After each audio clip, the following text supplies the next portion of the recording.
La fe y las obras. Buenas noches, mis hermanos. Dios les bendiga. Un tema polémico en la interpretación bíblica es justamente la relevancia de las obras y de la fe en la vida del cristiano. ¿Y usted cómo lo ve? ¿Usted ve antagonismo entre estos dos principios bíblicos? ¿O usted cree que son dos principios que pueden subsistir en completa armonía? Para entender un poco más este asunto, yo quiero convidarle a una lectura que está allá en la palabra de Dios, en Isaías 64 y también en Efesios 2. Si bien todos nosotros somos como suciedad, y todas nuestras justicias como trapo de inmundicia, y caímos todos nosotros como la hoja, y nuestras maldades nos llevaron como viento. Porque por gracia sois salvos por medio de la fe, y esto no de vosotros, pues es don de Dios, no por obras, para que nadie se gloríe. El texto de Isaías que hemos leído nos habla de la naturaleza carnal del hombre que vive sin Dios. Él también se refiere a la imperfección de las obras que nacen de esa naturaleza pecaminosa.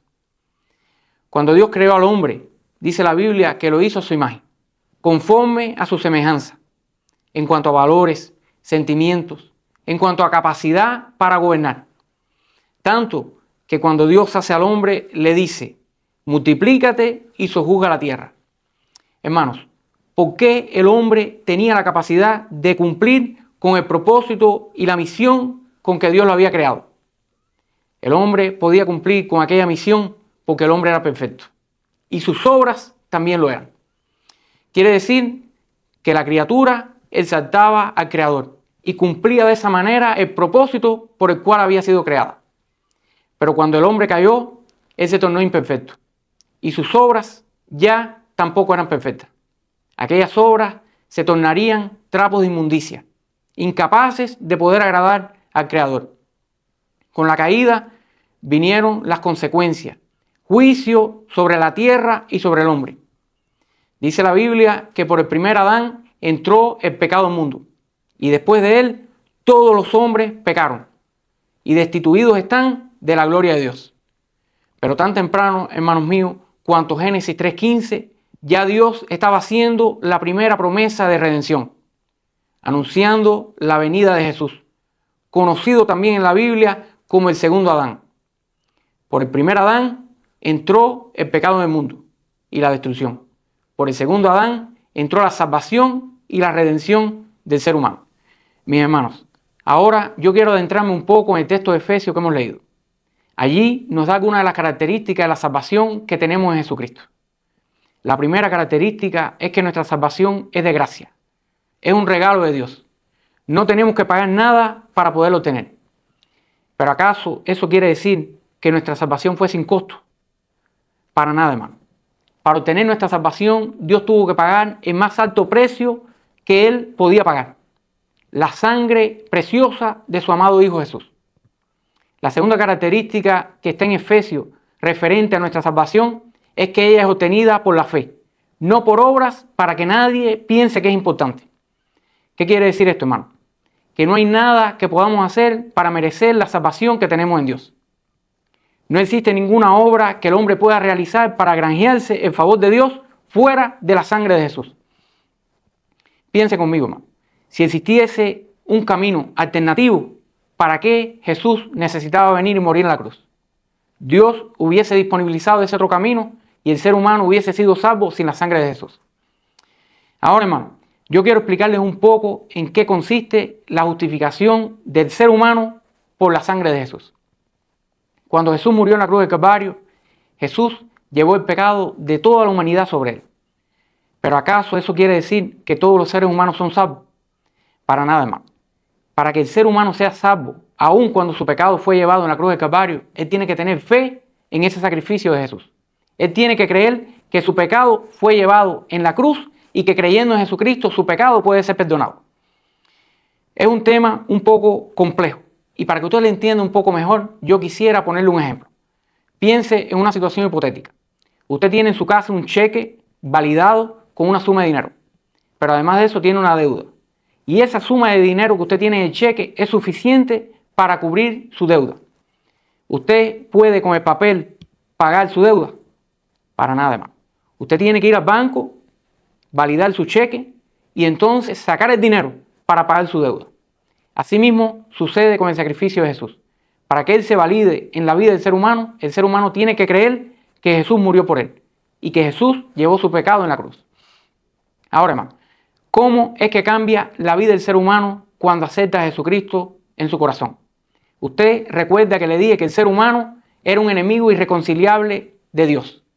El ser humano, por su pecado, estaba destituido de la presencia y de la gloria de Dios. Ahora, cuando ese hombre, pecador, culpable, acepta a Jesucristo como su Salvador en su vida, Jesús viene y vive en su corazón. Y la sangre de Jesucristo se hace efectiva para que esa persona sea justificada delante de Dios. Ahora, cuando Dios mira para ese ser humano, lo que Dios ve no es su culpa, no es su pecado. Lo que Dios ve es la sangre de Jesucristo justificándole de su maldad. Y de esa manera ese ser humano es justificado delante de Dios. Y aquel que en otro momento era enemigo de Dios, ahora se torna hijo, se torna amigo de Dios. Hermano, en eso consiste la justificación de Jesucristo en la vida del cristiano.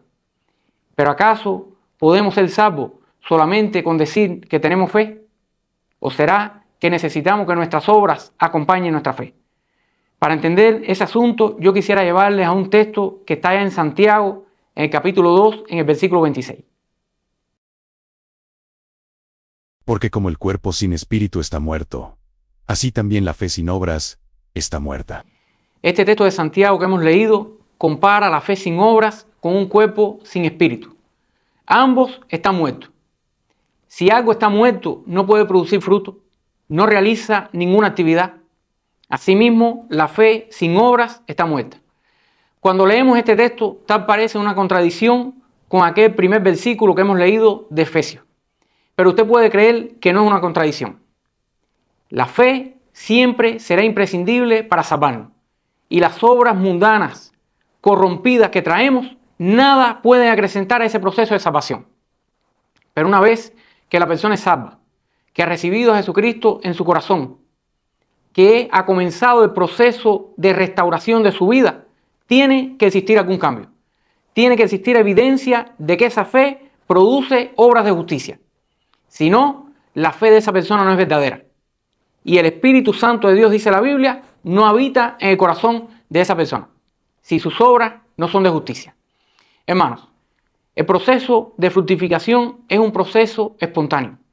Yo quiero hacerle una pregunta a ustedes ahora, para que ustedes de alguna forma reflexionen. Piensa, tienes una mata de naranja en el patio de tu casa. Tú tienes que ir allá y convencer esa mata de naranja para que ella produzca naranja. Para nada, hermano. Naturalmente, ella va a producir las naranjas. ¿Por qué? Porque esa es su naturaleza. Asimismo, nosotros, si decimos que somos cristianos, naturalmente, por el proceso que ha ocurrido en nuestras vidas de santificación, por la mudanza de naturaleza que Jesucristo ha traído en nuestros corazones, tenemos que producir fruto. Hermanos, yo quisiera decirle a usted en esta noche, nuestra salvación nunca será por obras. Siempre nuestra salvación será por la fe. La fe es imprescindible para que nos salvemos. ¿Por qué? Porque esa fe es la que da entrada en nuestros corazones a la naturaleza de Jesús. Pero una vez que hemos sido salvos por esa fe, nuestras obras serán la evidencia externa de que realmente en nuestros corazones hemos recibido la mudanza de Jesucristo. Será la evidencia externa de que nuestra vida realmente ha sido transformada. Ahora quisiera hablarles un poco respecto a un tema que es bien interesante. Las obras de la carne y las obras del Espíritu. Las obras de la carne son las que desagradan a Dios. Las del Espíritu son las que son agradables a Dios. Vamos a ir a dos textos. Un texto que está en Mateo 26, me acompaña por favor, y otro que está en Gálatas 5. Velad y orad, para que no entréis en tentación. El espíritu a la verdad está dispuesto, pero la carne es débil. Digo, pues, andad en el espíritu, y no satisfagáis los deseos de la carne. Porque el deseo de la carne es contra el espíritu, y el del espíritu es contra la carne. Y estos se oponen entre sí, para que no hagáis lo que quisierais. Si vivimos por el espíritu, andemos también por el espíritu. Aquí, en el texto de Mateos, el Señor Jesús nos enseña que existen dos tipos de naturaleza. La naturaleza carnal, que es aquella que insiste continuamente en alejarnos de Dios, Y para conseguirlo, ella se auxilia en la práctica del pecado. Adulterio, fornicación, mentira, desobediencia, son algunas de las formas que ella usa. La otra naturaleza que existe es la naturaleza espiritual. Esta, contrario a aquella, insiste continuamente en acercarnos a Dios. Y para conseguirlo, ella nos induce a la santidad, a la consagración y a la pureza. Hermano, de esta manera podemos entender que las personas que no tienen a Jesús en su corazón generalmente viven su vida por la naturaleza carnal.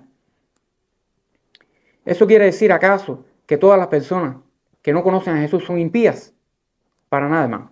Existen personas que no conocen a Jesús, pero son personas de bien, personas que generalmente hacen obras buenas. Pero la diferencia está para quién son consagradas las obras. Esa diferencia es tan importante para determinar si una obra es agradable a Dios o es un trapo de inmundicia. ¿Por qué? Porque una persona que no es cristiana, generalmente su obra, su trabajo, su esmero es para satisfacer sus propios deseos. Ya una persona que está consagrada a Dios, su esmero, su obra es para satisfacer a su Creador. Otra de las enseñanzas que el Señor Jesús nos deja aquí en este texto de Mateo es que nos dice que aún cuando ya somos cristianos, persiste entre nosotros la naturaleza carnal. Y es una naturaleza contra la cual tenemos que luchar todos los días de nuestra vida. Tenemos que luchar para destruir mediante la naturaleza espiritual esta naturaleza carnal. Así podemos entender por qué muchas veces, aún siendo cristianos, practicamos obras que son impías. ¿Por qué? Porque en ese momento está dominando en nuestra vida la naturaleza carnal sobre la naturaleza espiritual. El apóstol Pablo, en el texto de Gálatas que hemos leído, él nos enseña el remedio, la solución para poder vencer la naturaleza carnal. Y él nos dice que la solución es vivir en el Espíritu. Hermanos, usted sabe que en varios mensajes de los cuales predicamos aquí, hemos hablado cómo podemos alimentar el Espíritu. Mediante la oración, lectura de la palabra de Dios, ayuno y visita a la iglesia. Son algunas de las formas mediante las cuales podemos mantener el Espíritu dentro de nosotros saludable. Pero hermano, vivir en el Espíritu es un poco más que eso. Vivir en el Espíritu es bajar del trono de nuestro corazón el yo, el egoísmo y colocar allí al Señor. Vivir en el Espíritu es todas las obras que hagamos que sean consagradas a Dios. Es que cuando vamos a hacer alguna cosa, pensemos en nuestro corazón, esto lo estoy haciendo para yo ser exaltado o para que Dios sea exaltado. Y si lo que estamos haciendo es para que nosotros seamos exaltados, en el mismo momento desistimos de esa obra. Eso es vivir en el Espíritu. Por eso, hermano, yo quisiera ahora explicarles un poco algunos de los principios bíblicos que nos permiten vivir en el Espíritu. Para ello nos vamos a apoyar en algunas epístolas del apóstol Pablo. El primer principio que quisiera tratar con ustedes, que podemos aplicar en nuestra vida para poder vivir en el Espíritu, lo vamos a encontrar en la primera epístola del apóstol Pablo a la iglesia de Tesalónica. Allí, en el capítulo 5, verso 17, él exhorta a esta iglesia a que oren sin cesar, que oren en todo tiempo. Hermanos, ¿acaso usted cree que es posible que todos los días de nuestra vida, las 24 horas del día, permanezcamos arrodillados en oración en una habitación? Claro que no, eso es imposible. Es algo que es totalmente inviable. Pero eso no quiere decir que no podamos vivir una vida continua de comunión con Dios. ¿Por qué? Porque la oración no es una posición del cuerpo. La oración es una actitud del corazón. Usted puede estar, por ejemplo, haciendo un viaje, quizás en su carro. Allí usted puede estar orando, intercediendo tal vez por la enfermedad de su vecino, tal vez por una situación que tiene su hermano, por tu familia. Puede estar intercediendo por los planes de tu iglesia. Quizás usted está yendo de ómnibus para su trabajo y allí usted en su mente puede estar clamando a Dios y Dios te está escuchando. Puedes estar orando a Dios para que Dios bendiga tu vida espiritual, para que Dios bendiga tu nación y Dios escucha tu oración. ¿Por qué? Porque el Señor conoce nuestros pensamientos. Como dijo el salmista, no está la palabra en mi boca y ya tú la conoces. Dios está atento a lo que pensamos. Entonces, podemos aplicar en nuestra vida este principio que establece el apóstol Pablo: orad sin cesar. Segundo principio que quisiera discutir con ustedes en este día y que de alguna manera nos puede bendecir muchísimo y permitirnos vivir en el Espíritu, lo vamos a encontrar en la carta de la iglesia de Filipo. Allí el apóstol Pablo le refiere la importancia que es cuidar nuestros pensamientos. Él les dice, si existe algo que es honesto, algo que es digno, algo que es santo, verdadero, puro, en eso piensen entonces. Hermanos, es muy importante cuidar lo que pensamos. Y lo que pensamos generalmente se alimenta por lo que escuchamos, por lo que vemos, por los lugares que visitamos. Entonces, tratemos de ver cosas que sean puras. Tratemos de escuchar cosas que sean puras y de ir a lugares que sean buenos.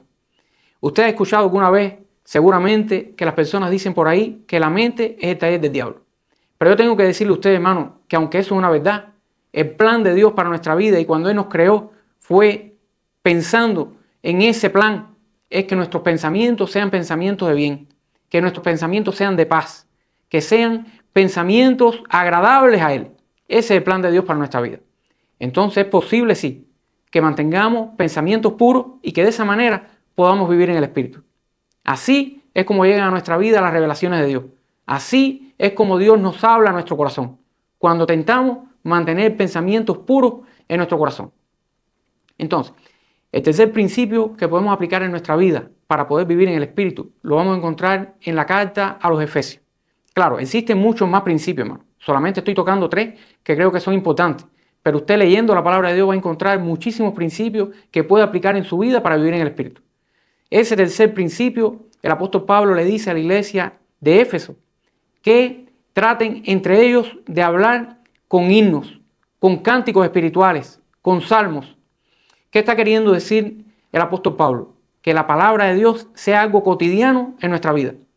Un ejemplo que yo estoy seguro que usted ha pasado en algún momento de su vida. Piense conmigo. Usted ha tenido un día de trabajo terrible. Ha estado atareado, con muchas tareas para hacer. Usted no ha conseguido ni pensar un minuto en Dios.